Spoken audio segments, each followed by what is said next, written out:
Cool. Good afternoon, ladies and gents. It's Andrew Walker here from the SA Property Investors Network. Hope you're all well. I can see a few people are joining. How's it, Dwayne? Noxolo, good to see you guys. I've got Leroy and Miguel with me, which I will do some introductions in a few minutes. But Dwayne, Masejo, and the rest of you, maybe in the short term or for now, if you could just let us know where are you from in the country, what's your level of experience, what do you guys do? This is going to be an awesome interactive session between Miguel, Leroy, and I, talking about property, buy-to-lets, multi-lets. What are we up to? What have we been up to?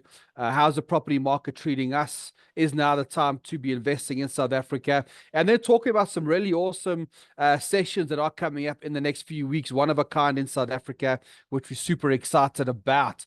So Masejo in the chat box there. And Oxolo, Reveve, and the rest of you, if you could just pop in the chat box, where are you from? You guys Joburgers? Are you from Durban? Are you guys starting out in property? Are you experienced in property? Let us know. There's still a few more people that are joining us, so we'll give them a minute just to join us, and then we'll take it from there. See, Leroy's from Boksburg. I'm from Edenvale here in Joburg. Masejo's from Johannesburg. And just like, I guess, while we're waiting for a few people to join, just a quick introduction from myself. As I think I actually do know a lot of you. My name is Andrew Walker, the founder of the SA Property Investors Network. But I've been an investor. I bought my very first short-term let back in 2002. But bought my very first buy-to-let in 2006, 2007. And like Miguel, a very seasoned investor, and Leroy, where we've had some really good experiences, made some good money, but we've also lost money in property. And, we've learned, we've worn that t-shirt. And that's why we're here today, is just to share some of our insights into property, some of our learnings. And the outcome for all of you is if you guys can walk away from this session and you guys can take one golden nugget that you can apply in your property journey, to me, that's a massive win. And for those of you that can join us at Reside, let me know in the chat box quickly. Noxolo, Masejo, Kurt, all the guys that are joining now, all the new guys. Have any of you heard of a conference called Reside? Give me a yes or give me a no. Yes, you have joined, or no, you haven't heard of Reside before. Just because they're doing it, it only happens once a year, and I'm worried that many people haven't heard about it. So Noxola hasn't, Kurt hasn't.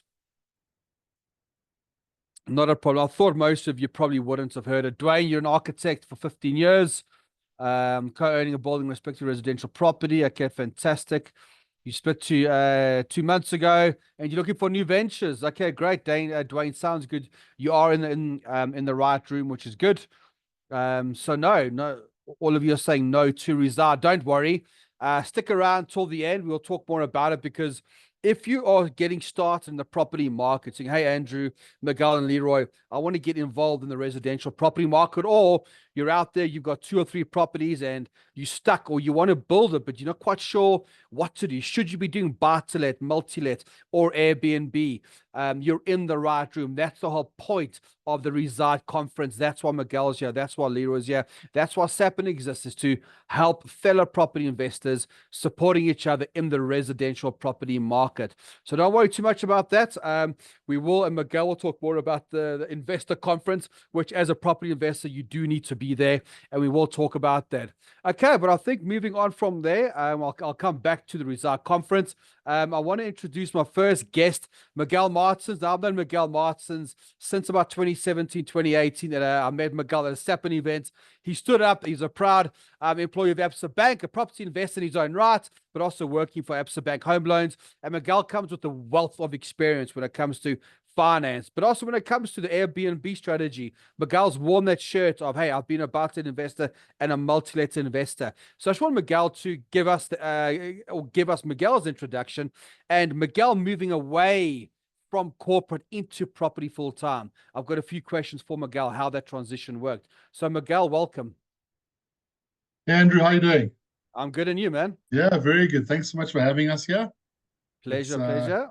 Good to have It's you. great. It's great to be on a webinar with SAPN again. I think the last time we chatted maybe was around just after I left ABSA. So Yeah. very good to be here. Good, good. So tell us, Miguel, obviously you being in corporate for over 20 years, in the ABSA home loan department and other places within ABSA, what was it like going from working full time and making that decision to say, I'm now going full time into property? What were you thinking?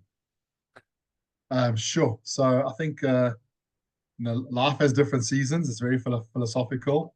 I'm in my late 40s, and I think it was time to kind of leave corporate. I think I'd done a lot there. As you said, I was at ABSA for 25 years.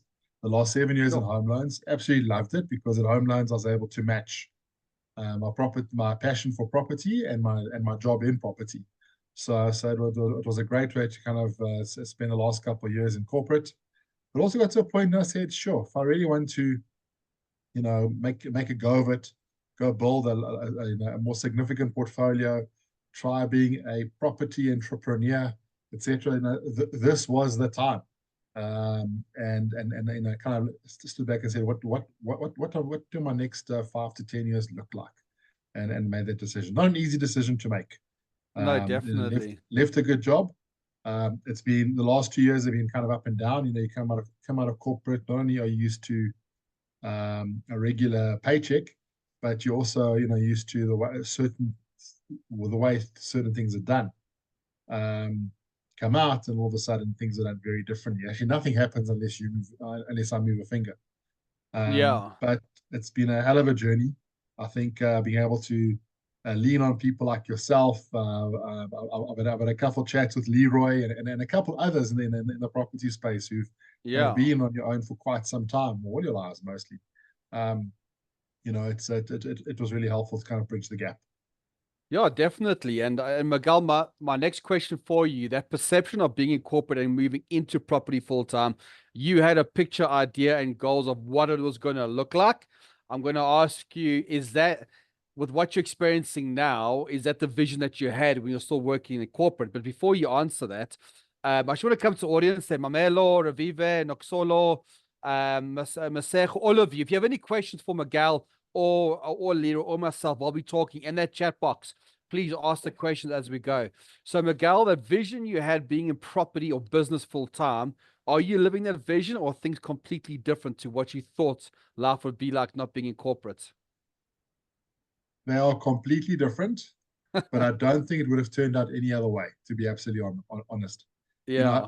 Corporates like, you know, getting onto, in summer, getting onto an airplane flight to Norway, and you leave Johannesburg, and you're wearing your summer clothes, and you've seen photos of what it's like in Norway in winter, in December.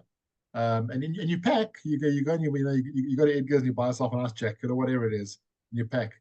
But then you arrive there, and the picture you saw, and your internet, your web research, everything, it just goes out the window because all of a sudden there's a blizzard going on, and most Yeah. people are still speaking English, but not all of them. So same world, different, different way to go about it. But it's been great. Look, it's been a hell of a journey. It's been great, and I definitely should have done it sooner, absolutely. But really, I'm also leaning on the corporate education that I had, and the training that I had, and the experiences I had there. That's been super helpful. Yeah, definitely. And wearing your property investor hat, what strategy have you been implementing? Do you flip? Do you do multi-lets? Do you do buildings? What do you do? So what I have done in the past, and I'll tell you what I'm doing now, is so I've built a buy-to-let portfolio. I've got a portfolio of apartments in Johannesburg. I flipped twice. How was Enjoyed that? it. I enjoy the reno. Yes, as I sitting on the edge of your seat, waiting for someone to sign, not just someone to sign an OTP, but for actually the OTP to get approved by the bank. You Yeah, know, exactly. Yeah. so that's, I realized that actually that isn't my preferred strategy, but I know some people do it really well. Um, and then more recently, just getting out of ABSA, Airbnb. I looked around and said, well, what do I have in front of me? I've got some properties. How do I increase the rent or increase the yields? and that's what pushed me into Airbnb. What was critical in doing so was two things. One is I went and did the Robin Booth course, and then I had people around me. I had in my network, my close network.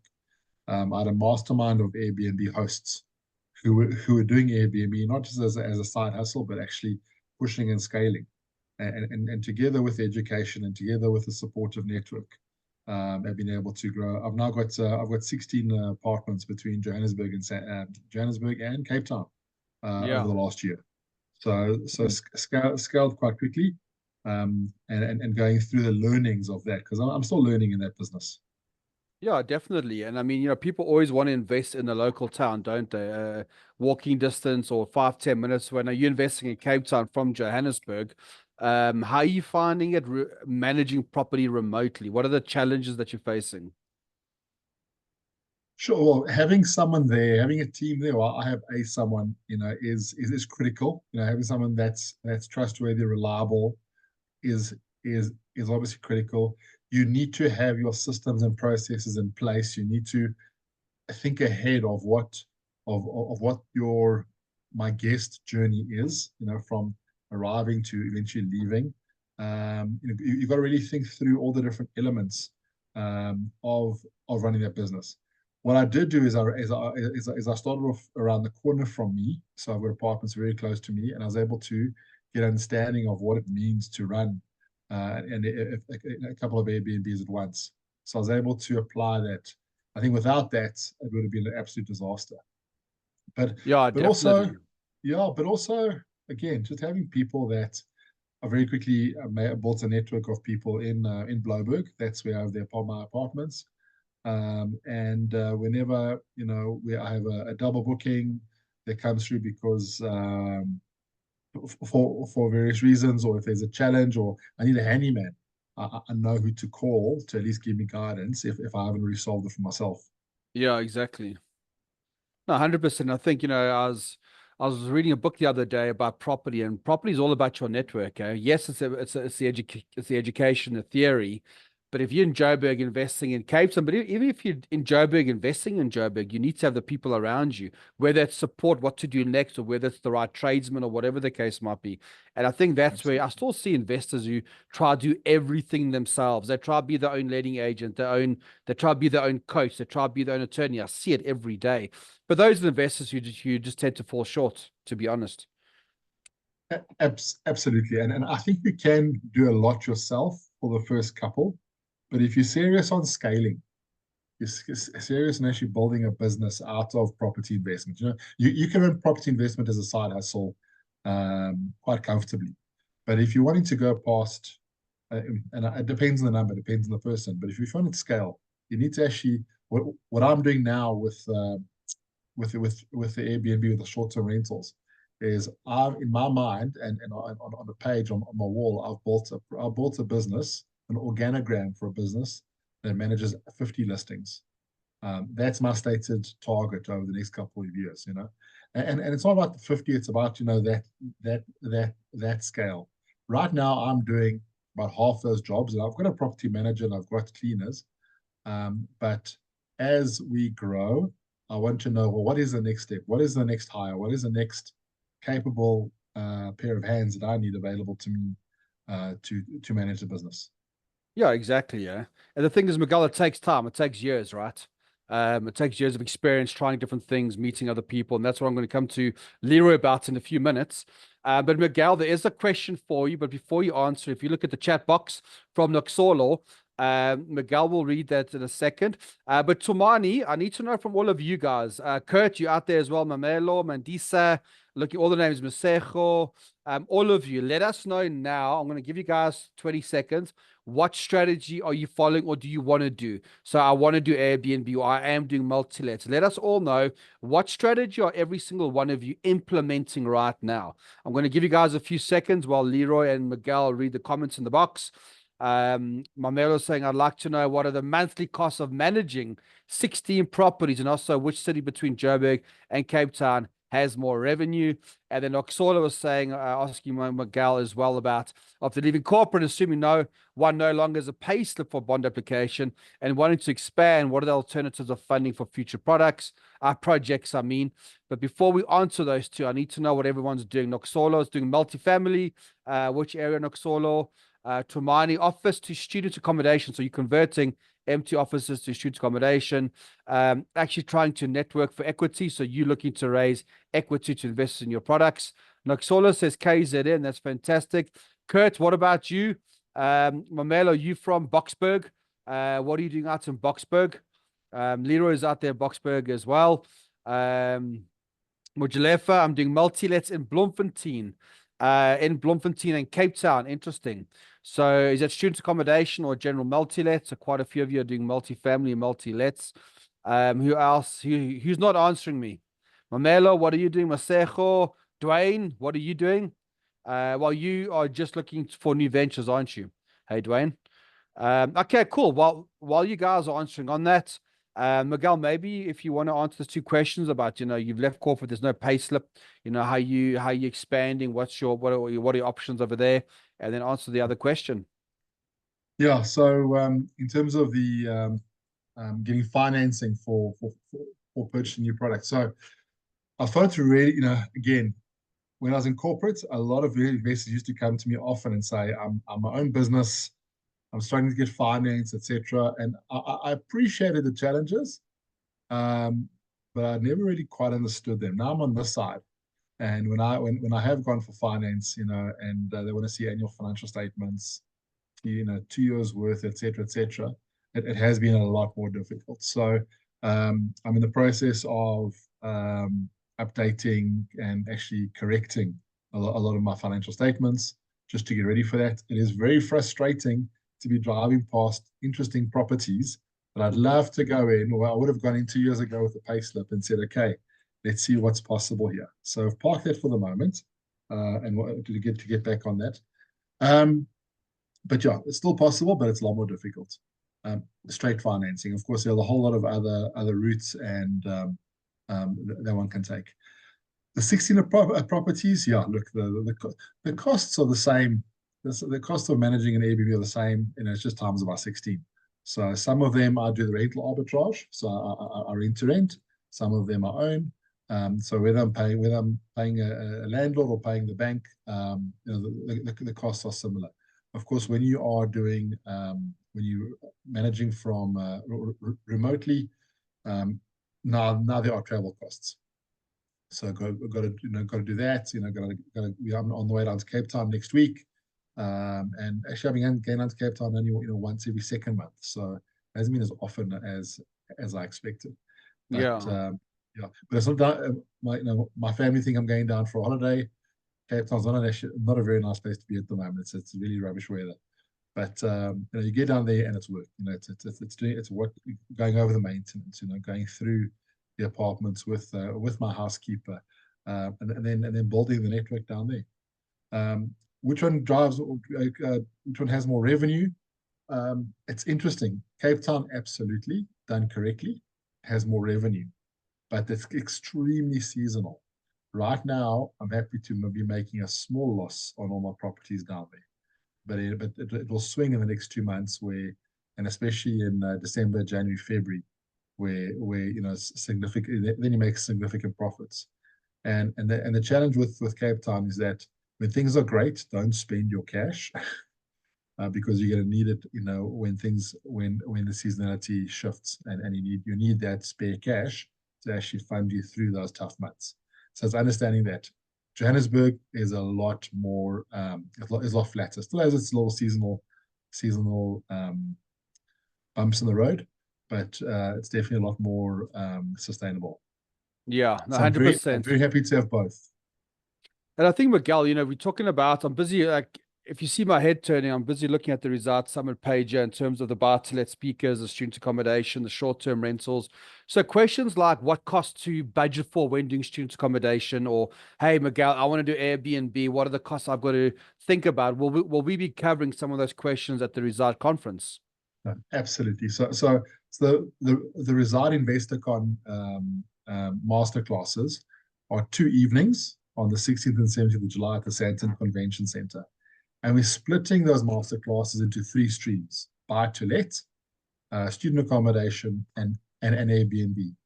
And over the 8 hours of those 2 evenings, we're going to have over 20 experts come in and present an element, a very specific element on each of those 3: buy to let, student accommodation, Airbnb. Yeah. And it's coming, those specific questions, if they aren't presented, you're going to have the experts there to actually go to them and say, I have this issue, I'm experiencing this. So it really is. InvestorCon is the largest gathering of property investment experts in South Africa ever. Andrew, you hosting the buy to let stream for both nights. So people who attend, will be able to, buy your coffee, hang out with you, and ask you the questions that they might not be able to get to. And we've got 2 other experts also hosting the other 2 streams. So really, it's a great way to be able to get that level of information and guidance that you wouldn't otherwise be able to get. Yeah, definitely, 100%. So it's a great place to just ask or network and meet fellow property investors in the different strategies. And I will come back to that now. Just busy going through and seeing all the awesome speakers that will be there. You'll find more information in the chat box there, ladies and gents, if you want to check it out. So I will talk about the special a bit later. But coming down to Leroy. So Leroy Slava, I met you back in 2013 when I think you had flipped the wrong property twice. And now you've gone and you've built Leroy Slava's Village. So I think, Leroy, maybe give us a bit of an introduction into your journey, and then let's start talking about what are you up to now after doing Leroy Slava's Village. Yeah, and thanks for starting with flipping the wrong property twice. I thought I was going to keep that out of it, but anyway. Keeping it in. How's it been? Well, Andrew? Yeah, man. So I started, so Andrew, when did I start? 2012-ish. Yeah, 2011, 2012. At auctions. Before I started doing small flips at auctions, buying and selling properties. And I did quite a few of those when I realized then, listen, I needed to keep some of these properties because I just flipped them, took the lump sums, did some nice things, did some silly things with it. And I think I met you somewhere around that time, 2012, 13. And you just came back from the UK and we started working together. Andrew actually coached me back then. And that's how I started keeping a few properties, buy to lets, townhouses, did one terrible multi-let, which I sold a while ago. And that's how I started. So I basically started trial and error. And then Andrew basically helped me then set it up as a business. And then I did so many of these small deals that I got a bit bored after a while. I got a bit bored. And then I started looking for these buildings. And I met with someone from Tough. And they said, listen, if you find a building, we'll finance it. And I think I found a building, this was 2017, 18, which I converted to 31 flats. So it was a building with about nine units and a few shops at the bottom. And I converted it to 31 flats, which was a baptism of fire at the time, going from doing small deals and painting houses and a little kitchen here to doing a development was painful. Because I got my friend as a contractor, a lot of mistakes that I made during that time, right? And people think that you've been in property for a long time. When you go onto something new, it's like you're starting from the start again. So I did that to the 31 flats, and then when I could tenant it, it was COVID. So that was exciting. And then they locked us down. But that one building allowed me to do the one you're talking about now, which is the Slava Village. So that one is about 51 flats in a school. And then in the meantime, I did another 20 flats and a few shops as well. So that's what I'm focusing on now, Andrew, mostly is these buildings and these mixed-use buildings with shops and flats. 100%. In Boksburg. So And- I'm not as fortunate as Miguel to be sitting in Bloberg now. I'm still here in the streets of Boksburg. Exactly. But Boksburg's cha-ching. It's got a good demand for rentals, doesn't it? Hey, yeah, but- it does. Just But now hold on what's for me, yeah? no worries, eh? Leroy busy in his block of flats, and Leroy taking that that jump or that leap of faith, going from doing a Sorry. buy-to-let or multi-let, getting into the development space. It's a whole different kettle of fish. It's different questions, different lenders, commercial lending for residential purposes.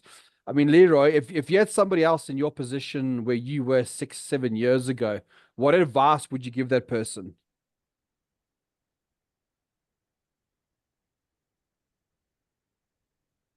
Is Leroy still with us? I think his internet's a bit down. True. I think would it's fuzzy, say advice. Are you talking about going from smaller deals to bigger deal? Yes. Is that what you Yeah. say? Yes.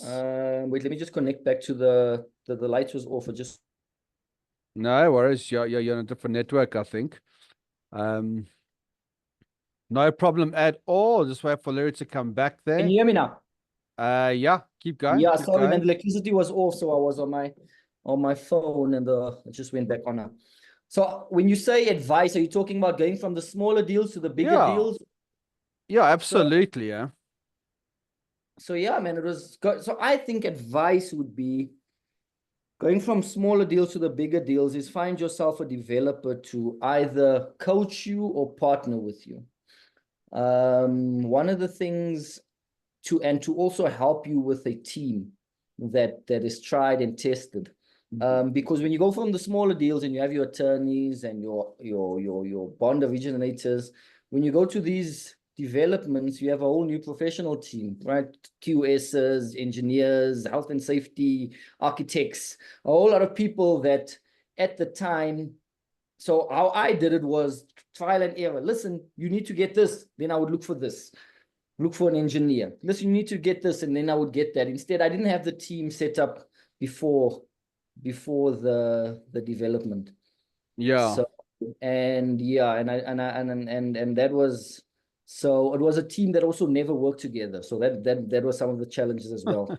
I would your say, listen, builder. find someone who's done a few, so they can tell you the do's and the don'ts, and don't be like me and go make all the mistakes on that first one yourself. It's painful, it's stressful. But it worked out. It worked out at the end, eh? Yeah, absolutely. And now, Leroy, what's next for you? What's next? You know what, Andrew? I looked at a building this morning. It's about 48 townhouses. I'm trying to get out of the inner cities as well, because I've got quite a few now in the Boksburg inner city.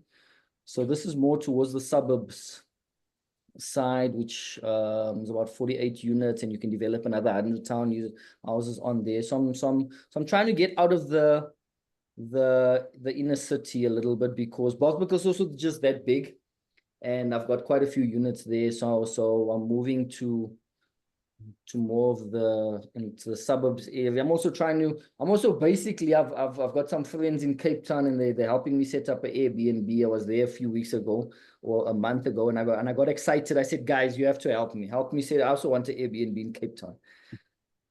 So Okay. so they're busy helping me set up Is it? in Cape Town, and things are coming. So I'm also looking at, there was another guy, he has land here in Boksburg, and he wants to do a private cemetery. So I'm helping him setting up the finance. So we're busy with a couple of things, which is actually quite different to the affordable housing. But it's exciting.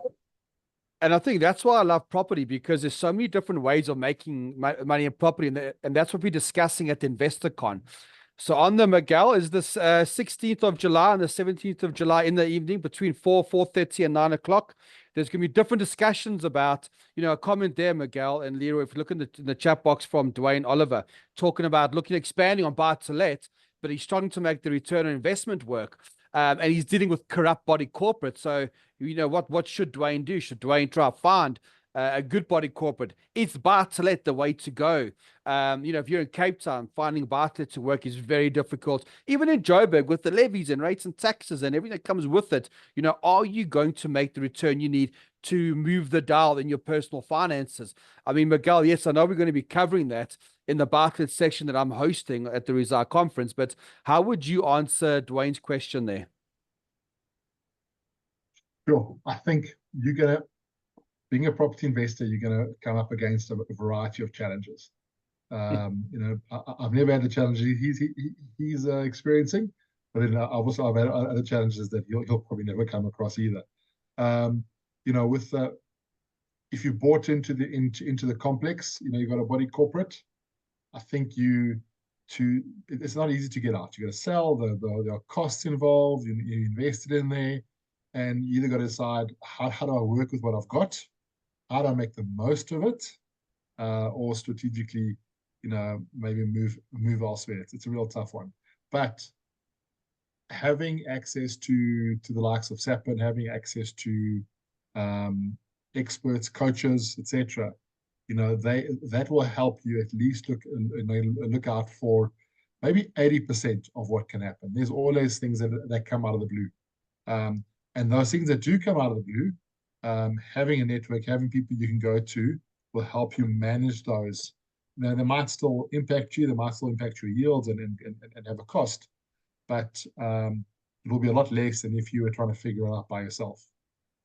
Yeah, absolutely. Because I think, Miguel, that question of is buy-to-let the right route? How do you deal with corrupt body corporates? It's quite a common question in our network. And, that's something which I'll be discussing, Dwayne, on the 16th of July at the Reside conference in Sandton. Obviously, I've got limited time with you now, Dwayne, but we'll have 8 hours on the 16th and 17th of just talking about, but is this the best strategy? How do you deal with that? How do you deal with the corrupt body corporate? How do you get into trustee board? And how do you tackle all of that? I mean, Leroy, I think you had a similar experience, didn't you, when you bought a buy-to-let years ago? It didn't really change the dial or move the dial for you, did it? Like, you bought the property, you made maybe 6,000 rand, your expenses were 5,500 rand or something, or even more than that. I mean, what's your experience being a buy-to-let investor? Buying one property. The buying one is a bit slow, eh? But look, everyone has to start somewhere. Yeah. Has to start somewhere. You learn with your flat or your townhouse, whatever it is, and you make 1,000, whatever it is, out of it, cash flow, sometimes a bit more, sometimes a bit less, but at least you're starting and you're in the game, eh? Yeah, that's the game. And that 1,000 tenant is paying down the rent, you're making 1,000, and that one will buy the next one, and then before you know it, you can do something bigger with maybe 6 or 10 units, but at least you gain your experience with the smaller ones. Yeah, 100%. And yeah, nothing wrong with that. If you start there, you start there. Obviously, you don't make as much, but at least you start with it. And property is a long game, eh? It's not gonna be get in today, do 100 units tomorrow, and how they sold it to us way back that you sipping cocktails in Bali, and now we're working. I lost that brochure. It was brochure. And securities and guys are messing, and the municipality is not cleaning, and it's nothing like that brochure. I've also lost the brochure. We have a specific section, I think, on it's the first night on how to grow a portfolio whilst holding down a full-time job. And just to kind of answer questions like this, right? Because Wayne, it sounds like you've got a full-time job, you're trying this on the side, trying out with sectional title. Like Leroy said, everyone starts somewhere. I started in sectional title. I don't have any more, but I cut my teeth there. And the first night, Andrew's bringing up the program now. Well, just going through the program maybe from top to bottom. We've got Waldo Marcus from TPN, and he's going to take us through TPN's latest property research, and it's quite interesting. The one thing it does say is that actually it's actually for landlords at the moment, there's more demand than supply, amazingly enough, according to TPN, which means that the rental market's quite strong for landlords. Then we move on to Elise and Ross from Expello and Preferential. respectively. So And they're like, going to talk about how can one Sorry. eliminate the risk of an Sorry, man. eviction. let's just You can Not never really. eliminate it, but you can significantly reduce it, you know. But specifically ask them to come on and talk about, absolutely managing down the risk of an eviction. And there's quite a few things to do, on the lease, on vetting the tenant, and then even managing the tenant. But then, then we get on to masterclass number 3 at 7:30. We've got Aslam Dutoy, Leseja, and Percy coming as a panel to talk about growing a portfolio whilst holding down a full-time job. Now, Leseja and Percy are currently doing exactly that. Aslam has also left corporate as I did, but they'll offer very different perspectives. And Aslam and Percy are new to, I think, talking about property investment in this way. So they're going to be bringing in a very different dynamic and very different insights. And that's what we want. We don't want more of the same. We actually want to have experts that come in and give us a perspective. Andrew, who is the master networker, will come in and talk about building a network. So important. Something we take for granted. It isn't about. I mean, Andrew, you'll tell us more, but it's not about, are you a friendly person? Can you collect phone numbers? It's like, are you moving into that conversation with intention, and are you actually removing yourself to create space for other conversations that actually serve your purpose at that point in time? And Andrew does it like nobody else. We end off the first evening with ABSA coming through, and we've got the head of credit and the portfolio manager from ABSA, Julian and Dion. Julian is the yes/no man. Him and his team ultimately approve or decline your application. So we've got that very key person in the house that will be able to spend some time with and ask very pointed questions. And I worked with Dion and Julian, and they're both very open people and very, very happy to answer questions. So that's just our first night. The challenge we've put to all the speakers is that you need to be adding value. Attendees need to be leaving with golden nuggets that they can apply almost immediately. And so I think there's going to be a lot of value provided over those 2 evenings.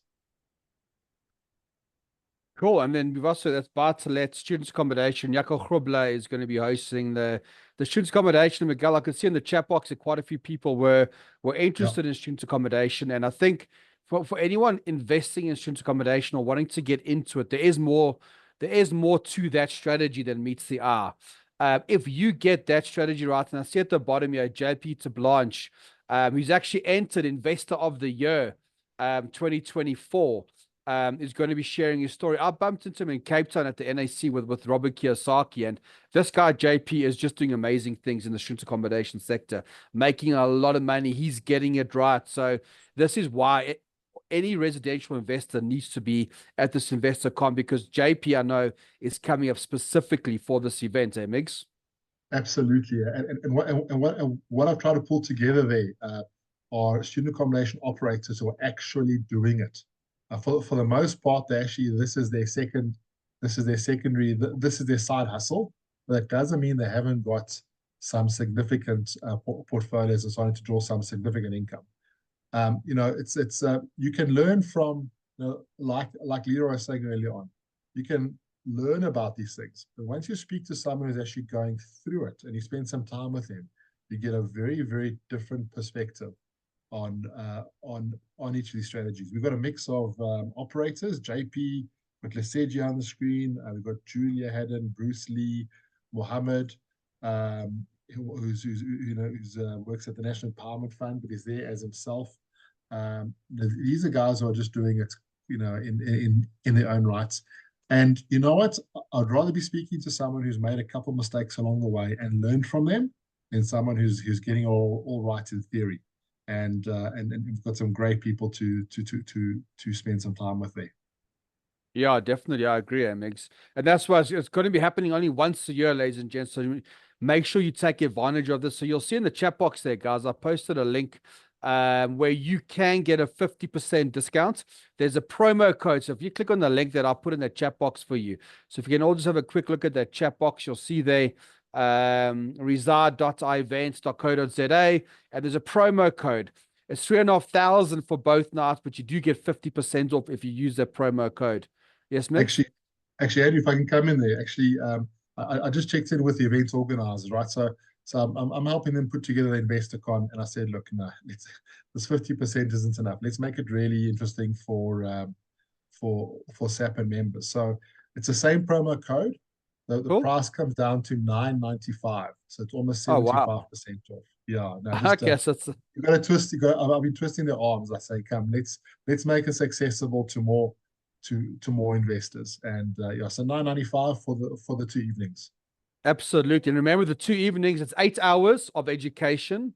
You have the opportunity to go and meet and speak to all the speakers. You have the opportunity to network. And like Miguel said, you're going to walk away with actual information that you can apply the next day, action steps of what you can do. It may be that you've got a current portfolio is not performing. We will give you nuggets. We will give information of what can you do to change your current portfolio, as well as giving you guidance. What is the next step? How do you buy that next property? Where do you go to? Who do you speak to? So it's going to be 8 hours of just talking property investing in South Africa. So you don't want to miss out on that event. Leroy, are you going to be there on those 2 nights, eh? Yeah, You're going to be sure. joining Now us. and the 2 nights, and I think I'll be on the next night here. I'll be sharing my journey of going from these smaller deals to the bigger developments, and some of the lessons, some of the successes, some of the mistakes. I'll be sharing on which night is this? This is the first night. On the second night, I think. Yeah, it's the 16th and the 17th, eh? So I'll be there both nights. So if you guys are going to be there, I'll be there. We can catch up, have a coffee, chat. Yeah. And I think it's also not just who's presenting, it's also who's sitting next to you. You know, we often get there because Leroy is up on stage or Andrew's hosting, but actually think about the investor that arrives who's sitting next to you, and the value of actually, you know, getting to know them, getting to understand their strategies, and finding opportunities, not necessarily to work together, but just to learn from each other, just to have that support as an investor goes through their journey. So the focus is as much to have the learning, but also to network. So each of the evenings, each of the streams, there is a focus on actually networking. So we are creating space for that, so that investors and attendees can actually meet the others in the room, and ideally find partners, even if it's support partners or actual, you know, business partners. Can I just absolutely. Sorry. No, Andrew. go, Leroy, go. See, one of the questions was, where do you find private investors? And I think, guys, this will be a great place for you to find private investors. Because when I started with my developments, the banks obviously fund you, but you obviously have to put down a deposit, a big equity amount, and most of the people that I found was through the network, through attending these events, through attending the SAPN events. So that's where the money is, eh? Yeah, absolutely. It's your network. That's where money You know, is. that's what I'll be talking about is, you know, the mastermind, the network, because your ability to scale does rely on the size and quality of your network, who you know, and where do you find them. Exactly what Leroy said. 80% of success is showing up. You've got to come to these type of events. But I can see Edgar, don't worry there, bud. Just email support at sapropertynetwork.com for support. And we will give you support in terms of booking. But please let your friends know, let your colleagues know. It's going to be, as I said, it only happens once a year, so you don't want to miss out on this event. And we will be closing down in a few minutes. So please, any questions in the chat box, anything for Miguel, questions about property, or Leroy about the journey, or anything around that, please ask your question now, because we will be closing the webinar in a few minutes. But if I come to you, Miguel, are there any parting words, any last words that you would like to share with the audience today? Sure. I think I'm part of a Airbnb mastermind. We're about 200 people on it's not a mastermind, we're a crowd. 200 of us on a WhatsApp group, and we share challenges with each other. And the other day, and I set that up because I wanted to understand what was happening in the market, and I wanted to have that access to the group. So I wanted to, you know, get info from them as much as I wanted to share. And one of the ladies reached out to me the other day. She's got a house in fantastic suburb in Johannesburg, and she's been running it, and it's been quite clunky. And she's been running for 3 or 4 years, and she didn't realize that Airbnb as a platform has automated messaging. So every time someone wanted to book, she would send a message, type it out. You know, with Airbnb, you have to respond within an hour to retain your superhost status, etc., right? And she didn't appreciate that or know that, you know, that something as simple as automated messaging existed. And it was with her being on the group and hearing people talk about messages that she actually reached out and said, what is this thing? How does it exist? And where can I find out more? So, you know, immediately put, you know, so shared with her, gave her some ideas, and then pointed her to where she could go and get some great education with Robin Booth's course, you know, through Sapin. But it's that, you know, invest in learning. And if you think you know it all, go and learn some more and put yourself in the room, because your return on investment is never going to be zero if you just open yourself up to information. You know, be there. So in InvestorCon, our stated intent is to make sure that you leave the event with golden nuggets that are going to impact your portfolio the next day. And if you arrive and that doesn't happen, please come and hold me to account. But we're absolutely going to try our hardest to make sure we do that. Yeah, definitely. Yeah. Okay, awesome, Miguel. Thank you so much for that. And Leroy, from your side, any parting words? I think similar, man. Hey, learn, network, and then take action. Spend time with people who are doing what you want to do. And because anything you want to do, someone has done it. Yeah, no, absolutely. Yeah. So I think from my side, similar to what Miguel says, yeah. And attend these networks, happen, see you at the Reside. And yeah, I think that's from my side, Andrew. Yeah, and I think it comes down to, and my parting words are, I've always believed that 80% of success is showing up, because like what Miguel said, you never know who sat next to you. So you might go to a network event going, oh, it's raining, it's cold, is it worth going? And you sit next to someone that you end up doing business with. Noxolo, you might sit next to someone that's looking to invest into a project. So now, never underestimate the power of meeting new people and networking with strangers, because that's the power of building a successful network. So remember that. So my parting words, 80% of success is just showing up. We've given you a 70% promo today, which we probably won't do again. So please make sure you got that promo code. If you struggle to book, I've given you an email address. There's support@sapropertynetwork.com.